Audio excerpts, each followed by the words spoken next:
Good morning to everybody. How you doing? Hope all is well. Keep up the beautiful work. Be'ezrat Hashem, Yitbarach. May Hashem show Am Yisrael only besorot tovot.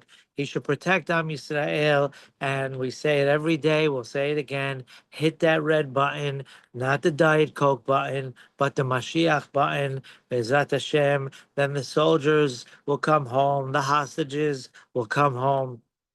It's like 630 days already, Shema Israel. And like we said, what's the world doing? They're worried about somebody not putting the compost outside with the regular garbage. They're worried about the turtles. They're worried about having water in the fire hydrants. This way we can help the wildlife, but they're not worried about the hostages, Shema Israel. Well, guess what? Hashem is worried. Many people are doing the mitzvah nowadays. If a rabbi had $1 per question on the subject, how you doing? He would be able to give a tip on Uber Eats. The mitzvah of sending away the mother bird. What is that all about? We'll have a special class on it, Bezrat Hashem, one day. However, the simple understanding is it's a metaphor for Hashem watching his children, the Shekhinah, being sort of not being able to redeem the children, and his children are where we are. We're in exile. And when we do the mitzvah, the mother bird goes straight to Hashem and says, what kind of mitzvah is this? What about my children? What about my eggs? And Hashem says, what about my children? And Hashem starts to bring the Mashiach closer. So call your rabbi and ask him for more details how to do the mitzvah. Be'ezrat Hashem. The parasha is parashat Shelach Lecha.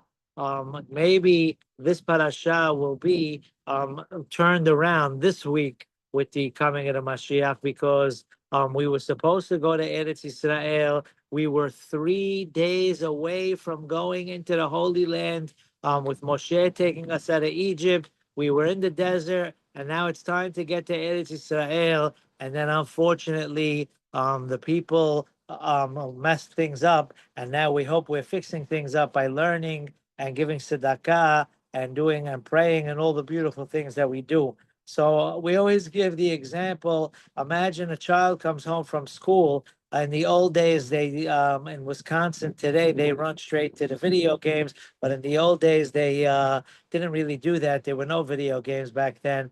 But a child comes home from school and his mother says, because the rabbi called me and you're a good boy, we got you a little something. I don't think my mother ever got that phone call, unfortunately. Of course, from my brothers and siblings, yes. But anyway, she says there's a present on your bed waiting for you. The kid goes upstairs, sees a huge box, gift wrapped it, a ribbon around it, with a card that says, you make us so proud. And all of a sudden, the child says, Mom, be genuine. I'm so happy, but do me a favor. Could you open it? Maybe you put inside a bomb that's going to explode. Maybe this, maybe that. Obviously, that makes no sense. What does that have to do with the parasha? The Jewish people, not all of them, of course, but sometimes they, as they used to tell us in school, when one kid was bad, someone drills a hole on the bottom of the ship. The entire ship sinks. And it was a huge chunk of Am Yisrael that was skeptical. They were scared. They did not want to go into Eretz Yisrael. They heard rumors. There's giants there. There's funerals there. The Amalek is there. The Canaani is there. And they didn't want to go in. Now, it's I guess this is really a lesson for all of us, because we see Hashem gives us everything. Hashem took us out of Mitzrayim. He gave the 10 makot. We were in such a status after those makot. We had so much faith that we forgot all about the troubles that we had in Mitzrayim. Last week's parasha, they asked to go back to Egypt. Are they forgetting what was in Egypt? Shema Yisrael. Because Hashem took us out on steroids, as they say. Hashem took us out, v'itzalti, v'ga'alti, v'lakachti, v'heveti, v'hotzeti, etc. The 4 and the 5th terminologies of coming out of Mitzrayim. Why did Hashem have to repeat himself so many times? And the answer is because he took us out emotionally, he took us out spiritually, he took us out physically, he took us out in every possible way. So we forgot about all the troubles and all the horrors that we went through until we said last week, could we go back? And then he split the Yam Suf for us. Imagine crossing the Yam Suf, seeing that with your own eyes. Hashem tiled the floors. He split the sea into 12 different aisles, and we got there. And not only that, we got massive wealth after we crossed the sea, after the Egyptians all drowned trying to chase us. And then we get to Har Sinai. Everybody who was sick got better. Anyone who had an ailment, anyone who had a blemish, someone was blind, they were able to see. Someone was deaf, they were able to hear by Har Sinai. And we heard Hashem's voice with our own ears. Every single soul was there. Every single Jew was there. And the first two commandments, Hashem himself said, and we saw all this with our own eyes. And then we see the man coming down from heaven, hot, fresh bread. You see chali today, you want to rip it open, right? If it was mizonot, then they were extras. And forget about Manjaro and Ozempic. We're going to go on a eating chali item. Well, imagine eating that chali, and if you want it to taste like rubba or cowboy steak, or for the ladies out there, acai bowls, whatever you want it to taste like, it tasted like. And the water of Miriam coming out of a rock, the rock moved together with us for all those days before we went and had this story, and then we had to delay it for 40 years. We saw everything, and then when Hashem said, now I'm going to give you the ultimate gift, what happens? They questioned the gift. Mommy, maybe there's a bomb in the present that you got me. And the Jewish people asked Hashem, could we send spies to go check out the land? Imagine. And that's why it says in the parasha, Shelach lecha, send for you. I am not asking for this, Hashem says. That's your own thing to do. So Shelach lecha, send for you. And unfortunately, we know that this whole plan that 10 people had ended up making tragedies for Am Yisrael for thousands of years. Those 12 spies that went, 10 of them, as we know, were unfortunately making a plan. They knew if they get into Eretz Yisrael, they're going to not be in charge of every shevet anymore. There's going to be a leader. There's not going to be each tribe on its own having a nasi, and they liked the job of being in charge. So it was worth it for them to badmouth. Imagine bad mouthing what Hashem does for a person, bad mouthing the gift that Hashem is going to give the people when we saw all what we saw. And guess what? You heard this from me a million times. I tell the children in school, thank goodness in school there is no garbage. But if you go to a camp in Johannesville, or you go here and you go there, you hang out with garbage, you end up smelling like garbage. How did these two Sadiqim, Kalev and Yehoshua, how did they survive? How did they not get pulled into the rat race, into the world that's out there? Unfortunately, far away, there are people that want to be part of a clique, and they know it's the wrong thing, but it gives them a status if they're part of it, etc. But we know it's just a whirlwind going down. It's Shema Israel. It's like Korach and the whole story. And how are these two guys going to survive? So we know Yehoshua goes to Moshe, and everybody knew what was going to happen, but you have to let history play out itself,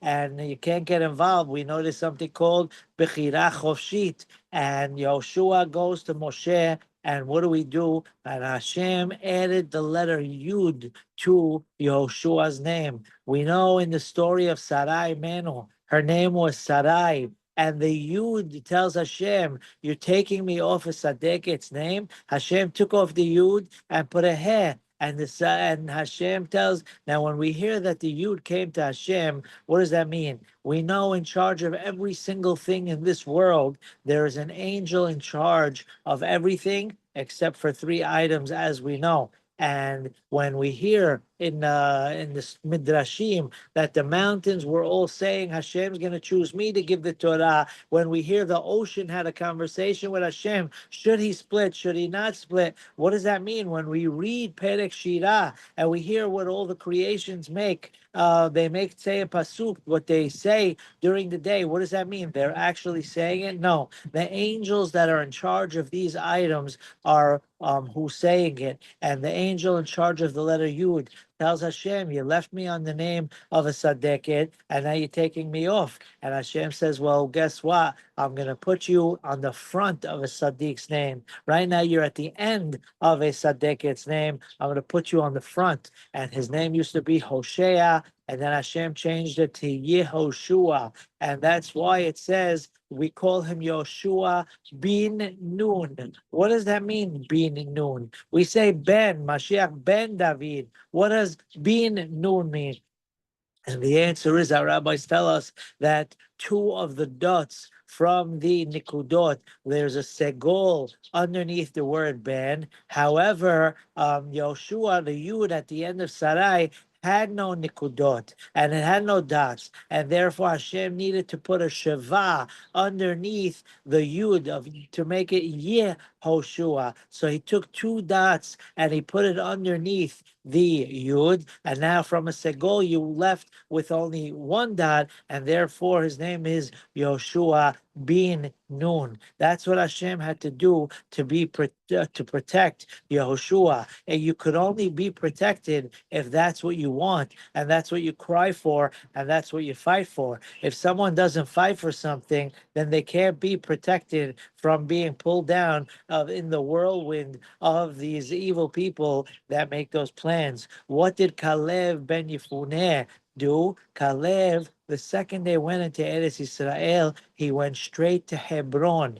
He went to Ma'arat HaMachpelah, and he went to cry on the kever. He laid down on the kever of Abraham Avinu, and he said, "Please protect me, Abraham, Yitzhak, and Yaakov." He prayed to them to go to Hashem, to Hashem should protect him from not falling into the unfortunately whirlwind of this evil plan that they were making. Look how hard it is to be protected from, as it says, and our rabbis tell us, woe is to the evil person and woe is to the neighbor. Would the neighbor ever do? And the answer is, like we said, the aura, the attitude could pull a person down, and you really, really have to fight. And that's what Yehoshua and Kalev did. And it gives us a whole list. They started off as great tzaddikim. Ish Yahad, each one was miyuhad, each one was special. It says anashim, shelach lecha anashim. When it says in the Torah anashim, it means a real man, a real tzaddik, a real good person. But as it says in Pirkei Avot as well, al ta'amin ba'atzmecha ad yom motcha, we should all live and be well. You can't trust yourself till, God forbid, after 180 years old. No matter how old a person is, no matter what they have, some people think they're experienced, they're learning, they're doing, God bless. They think, that's it, I'm on automatic pilot. There is no automatic pilot, right? And look what ended up happening to these rabbis. When it gives us all the names of these people in the parasha, they're not the real names. It says Nochbi ben Vofsi. Nochbi is because he was hiding the word of Hashem. When it says Satur, Shesatar, they hid the words of Hashem. They hid the secrets and the positivity of Hashem. And it goes through, our rabbis go through all the names of these people because they're not their real names. It's their actions that they just did. And look how unfortunately what they caused for Am Yisrael. So they go into the land and they had their whole plan. They did see funerals, God should watch us all. And they did see giants. As a matter of fact, they were hiding in a cave because they were scared. And all of a sudden, the giants ripped off the cave. The giants were so big that It says Yilideh Ha'anak. They're called the giants in the parasha, but our rabbis tell us it's also a necklace. The word anak could be a necklace, and when you wear a necklace, you have stones. And the sun was so small when they were standing so tall that it looked like it could just be a dot on their part of their chain of their necklace. That's how big these giants were. So there was four big ones and one little one. It's a whole story how these giants came to be. We'll talk about that in another time. Nothing to do with Jack and the Beanstalk. And these the spies were hiding in a cave, and all of a sudden the top of the cave comes off. And our rabbis tell us the younger giant was eating a fruit and he threw the peel on the floor, and the peel was rounded, so the spies went in there. Now don't forget, back then they were much taller than us as well. They were huge people. Moshe Rabbeinu was, forget about how tall, and he's not even known as somebody taller than the rest. So they were much taller back then, and still it tells how tiny they were. And the father yells at the kid, pick up your garbage. It looks like even back then, kids were throwing things on the floor, but thank God, not where we come from. Baruch Hashem, we know it's a sin to throw anything on the floor. You're driving a car, you have people throwing out wrappers, throwing out cups. It's Hashem's world. It's a beautiful world, and also someone has to pick it up. But that, Baruch Hashem, we don't even need to give that speech because everyone we know, Baruch Hashem, does what they're supposed to. Thank goodness. We should be an influence on all of them. Unless you're eating like an apple or something and you could throw it in the grass, it's good for the grass. Maybe a tree or six will grow out of that. But otherwise, of course, we never litter. It's a way of life. If a person feels like they can do those things, then Shema Yisrael, they don't respect them. They're not going to respect themselves one day. But anyway, back to our subject. It says in the Torah that these guys felt like they were grasshoppers. And it says in the Pasuk, and we were in their eyes like grasshoppers, and so we felt like grasshoppers, and we were like grasshoppers in their eyes. What's with the repetition? If we felt like grasshoppers, it's enough. Why do we say, and so we were? And our rabbis give us a huge lesson out of this. If a person feels that they themselves are small and weak and they can't accomplish, then others will perceive them like that as well. It says, we were in our own eyes like grasshoppers, and so were we in their eyes. Only because we felt like that did they look at them like that. And a person has to know that they have to have what they call today self-love, self-confidence, etc. You have to know what you have. You have to know your qualities, because like we always say, it says, woe is to the person that doesn't know their faults, but double woe to the person who doesn't know their positivities, their good character traits. And that's what happened over there when they felt so little that they were little in the eyes of others. Imagine Hashem Yishtabach Shemo Noten Lechem Lechol Basar. He supplies food to the entire world. Every ant that's underneath the ground, gazillions of ants just in one little square block compared to the whole world. Every fly, every bird, every worm, every creature, every louse. Imagine a louse has an egg, and it eats from that egg. Mibetzeh kinim ad kaneh re'emim. Hashem gives food to all. Now, if he made the food the same size as ours, as Jackie Mason used to say, they complain the portions are too small, right? And then the food is terrible. So he says, if the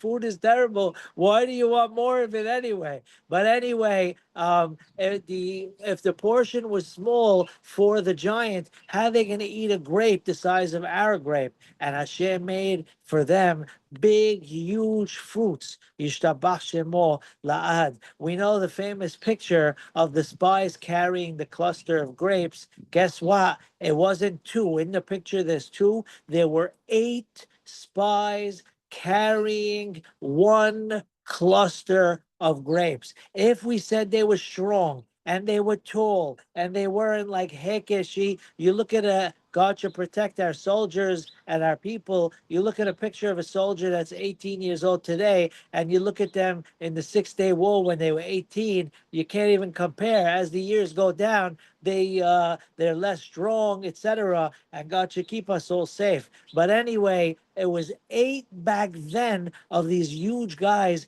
carrying one cluster of grapes. Yishtabach Shemo La'ad. And they brought them back to the desert for where the people are. Where they carried a big fig. One person could carry one fig, and you needed such a big cluster, and all the fruits that they were bringing, a pomegranate, etc. And they will start it off. See, people don't want to hear negativity, and these guys were smart. That's why, believe it or not, lahavdil elef havdalot Torah is never ever negative. But some people far away in Neverland, they might be yawning in the class. They might be shufing their watch. Sometimes a rabbi gives a class in a watch and in a class, and you see the guy tapping his watch. Maybe the watch died. It's taking so long. I remember we had to teach the Mishnah of Rabbi Chananya ben Akash Omer, and I announced this is not the finishing of the class. We're not saying Rabbi Hananya, relax. And then we said Rabbi Hananya, and one guy jumps up. Yes, Rabbi Hananya. I said, Baba, you didn't even hear the other part. But anyway, like we said, you have people maybe yawning in the class, etc., and waiting for the action to happen. So the old days, the rabbis used to start off a class with a joke. Even Rabino Grande, Alava Shalom Havadia, he used to give a joke here and there, and the people would laugh. Why would they do that? Why would a rabbi make jokes in the middle of the class? As a matter of fact, the chief rabbi, he should live and be well, the Hamavadiyah's son, Ham David, once told him years ago, Dad, maybe you joke around. Torah's a serious thing. He says, you want me to give a class without jokes? Watch what happens. He gave a class. You have the yawning, you have the ADHD kicking in, you have people this, people that. And he said, you see, Baba, when you give the jokes, you keep them into it. Baruch Hashem. So over here, the spies, they couldn't start off saying Echa. Who wants to hear Echa? Debbie Downer. So they started off, look at the fruits, look how delicious, look how big. And now that their appetite was open, now that their hearts are open, they gave in, unfortunately, to sting. And they spoke terrible about Eretz Israel. And it was very, very bad. And the Yetzer Hara was dancing and singing at his success, Shema Israel. And Am Yisrael, they ended up crying the entire night. Hashem is going to do that. He's going to take us. I mean, really, look what Hashem is doing. How do you cry in a situation like that? And we know the famous saying, one cry leads to another, one complaint leads to another, one gesture of thank you and happiness leads to another. And Hashem says, you cried for no reason. I'm going to give you a reason to cry. Hashem wasn't a father in the 70s and 80s where if a kid was crying, I'll give you a reason to cry. No, Hashem, it wasn't like that. Hashem is telling us a huge lesson. Because you're crying, you're bringing more crying to your lives. That's the way it works. We noticed something called the art of attraction. And what day was that? That was Sha'abob. This year, inshallah, Yarab, we're not going to have a Tisha B'Av. Mashiach's going to come, Be'ezrat Hashem. No 3 weeks. We're going to go straight to Eretz Israel. No need for the south of France. No need for all those trips. We're going to go straight to Yerushalayim Habnuyah. Be'ezrat Hashem. But they were crying that night, and unfortunately, that was embedded in that day to cry. It was embedded in that day to be echa, to be negative. Not only that, they were so echa They were so in a bad mood. They were so looking at everything negative that when Yehoshua and Caleb got up to say good things, Shema Israel, they almost killed them. Who are you to say good things about that? Imagine. And then Hashem had to step up to the plate and watch them, etc. Now, believe it or not, at that moment, even when they sent the spies, Hashem wasn't into sending the spies, but they went against Hashem, sort of to say. And the punishment for that and everything together, unfortunately, made it that we cannot go into Eretz Israel. They went for 40 days, and because they went for 40 days, for 40 years, we couldn't go into Eretz Israel. Now we know Eretz Israel is Nikneh B'Yisurin. There's no free ride when it comes to Israel. And all those people, God should watch them, that were trying to leave through Jordan, through Cyprus. Baruch Hashem, many of them are home. They should all come home. And like we said, we'll be in the ultimate home. And Hashem should show us only beracha. Be'ezrat Hashem itbarach. There were a group of people that wanted to go to Eretz Israel, even though Hashem said it's too late. And they said, no, we're going to go. And unfortunately, they went, and the Amalek and the Canaani came to fight against them, and they ended up losing that battle. Shema Israel. That's it. When we don't realize what we have until we can't have it anymore. God should protect us always. Bezrat Hashem. The next subject in the parasha talks about korbanot, etc., as a sacrifice, because the only way we could really show Hashem that we have faith is by sacrificing, by giving from us. When we give tzedakah, when we give from our time, just like you have to give maaser from money, you have to give maaser from time as well. There was a time, Batya Chaya Shalom, he was going to give a class. No one savored time as much as Batya Yosef. Nobody. Every second was a diamond to him. When I can't say when he met Ronald Reagan, when Ronald Reagan was lucky to meet Batya, what happens? Ronald Reagan sees Batya looking at his watch every second, and he says, "Why do you keep looking at your watch, Rabbi? Are you in a rush?" And he said, "I sure am." He said, "What? People would wait their whole lives to go to the White House to meet the President of the United States. How about, yes, someone more important to meet? It's called Hashem, and his book is the Torah." And how Yaz even rushing out of the White House, out of meeting the President of the United States, so he could go learn. Every second was more precious than the next for that rabbi. And one night he was giving a class in the yeshiva. It was a big thing, many students, and all of a sudden there was a flood in the yeshiva that had to cancel an event. And Havadiyah tells his shamash, go find somewhere else where I could give a speech. First of all, that's not a hard thing. Who doesn't want Havadiyah? Come, Jafaddal, ahlan sahlan. But why would Havadiyah say, okay, it's canceled, it's canceled. That's it. Go home and learn. That's what he wants to do, because he used to give maaser from his time as well, not only for himself. Even though when he was learning, it was for Am Yisrael, and he was writing books for Am Yisrael, but you have to give 10% of your time. So because he allotted that time for the people out there, for the Sibur, he went to another yeshiva to give a speech. Yishtabach Shemo La'ad. And then we get into the mitzvah of challah. We know all the women, God bless, are very diligent, and it's a beautiful, beautiful mitzvah. But in a nutshell, what is with the mitzvah of challah? Why is it so special? Why isn't the parasha connected with the lashon hara of the meraglim? They spoke bad about Eretz Israel. The answer is, number one,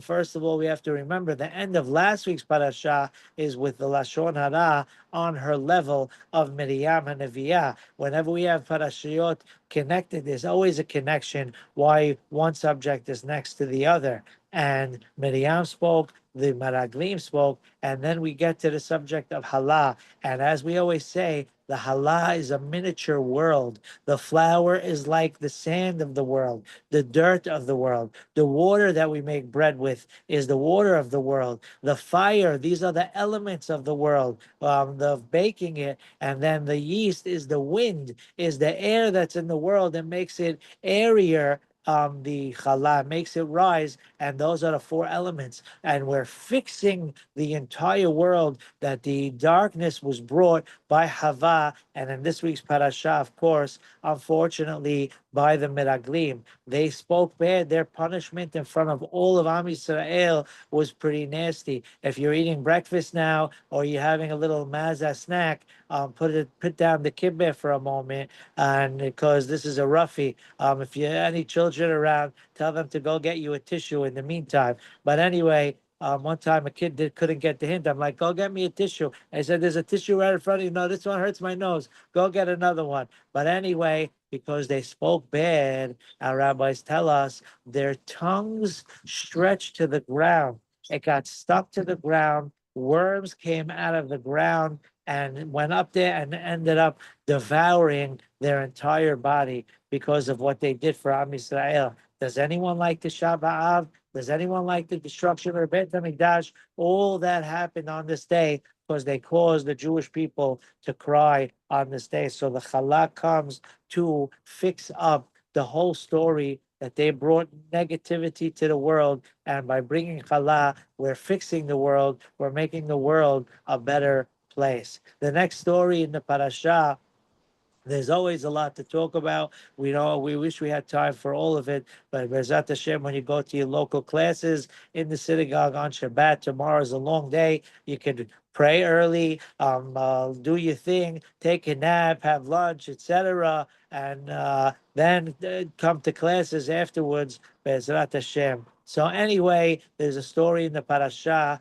where the Zelophehad, he doesn't say his name, but afterwards our rabbis tell us that it was Zelophehad. He went to go gather wood on Shabbat, Mikoshesh Etzim. When Hashem gave the 10 Commandments, there's an 11th now. The 11th one is to make a barbecue on Sunday in the summer. Once I told the Chadami that, she went to go get her Ibel Bay from her pocketbook to make the barbecue with us. I said, no, you can put that back. It's okay. But anyway, in the 10 Commandments, of course, we know it says to keep Shabbat, and it says it in this week's parasha as well. It's all about the Shabbat. That's the essence of Judaism. And people, when it says if someone desecrates Shabbat, their punishment is the death sentence, Shema Israel. And people were saying there's no way Hashem would do that. Hashem loves us. He's all mercy. You think it's just a sketch. It's just like a warning. It's like the Jewish religious houses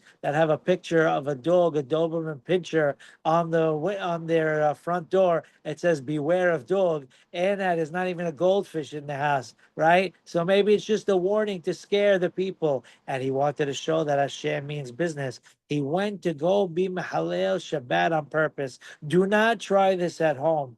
But we know on Shabbat, everything goes after the mindset. If he's not really doing the action, he's doing it for other reasons. Moshe had to ask, does he really deserve the death sentence? And unfortunately, he did. And they gave him the death sentence. But he really did it for the good of the people, to show them we're not allowed to do that. And some people say on Shabbat in Wisconsin, when they see a Jew driving, they might throw rocks at his window on Shabbat. But a rock is mukseh, cracking a window is a sin. Oh, we're being Mahalel Shabbat so they could keep Shabbat. That's not the way it works. We cannot be Mahalel Shabbat unless it's a life and death matter. Otherwise, we're not allowed to be. But he did it, and they had to stone him, unfortunately. But he taught the people that you play with fire, right? God forbid a person can get burned. And we know his name is famous, Zelophehad. His daughters wanted the piece of land of their father. It's brought down in Parashat Pinhas later on, Bezrat Hashem. But our rabbis tell us there's a story in the Gemara where a Hasid, he had a big orchard with a huge wall around the orchard, and it came tumbling down on Shabbat. People could come in help themselves, like the shampoos and conditioners, before they drill them to the wall, in their towels in the hotel. So people are going to help themselves to his fruit. He on Shabbat, of course, you're not allowed to fix it, and you're not allowed to talk about fixing it. However, are you allowed to think how you're going to fix it? 100%, you're allowed to think. I'll go to Home Depot tonight. You don't say it with your mouth. I'll go get this. I'll go get that. And we can fix it. But he did not say that. But he didn't even think it to himself. He said, I'm going to do the extra mile for Shabbat, for Hashem. And he did so. And he ended up getting rewarded. There's a certain tree, but that back then was a huge commodity. It was called the tzalaf tree. It's a caper bush. You could eat the leaves, you could eat the branches, you could eat the fruits. So it was a bijene. Many people tried to grow it, but they couldn't. And Hashem gave him one as a reward. And like we said, it's called a tzalaf. And the Arizal says that tzalaf had one tzalaf tree, and his name was Tzelov Had, and that was him in a reincarnation. And the parasha finishes off, and we always say this is at the beginning of the summer, the parasha of tzitzit, because far away, some people say it's too hot, I can't wear tzitzit, etc. We know what a protection tzitzit is. We know you wear tzitzit, it's 613 mitzvot every second. Imagine, not bad. Uritem otos chatem. When you look at them, there's a special aura. The Benish High writes that we don't have techelet today, but the holiness of the techelet is still there. When you look at the tzitzit, your soul sees it, believe it or not. There are many stories with tzitzit that we talk about all the time. And one time we said a whole long story, which there's no time for it now, but I said it right before we made a trip to Israel with the boys. And a fellow who didn't wear tzitzit, he said, Rabbi, I'm going to wear tzitzit every day when we go to Israel. Baruch Hashem. And he wore tzitzit. And then one night we came home like 3 a.m., literally, to Yerushalayim. And in Yerushalayim after midnight, there's no red light, green light, 1, 2, 3. The lights are all yellow flashing. Just drive with caution. If you have one guy waiting on by your street for 10 minutes till the red light turns green, so they do it in a smarter way. Well, not everyone is so smart like they should be, and a guy was speeding 1,000,000 miles an hour, and he was heading right for Shema Yisrael, that car that we were in.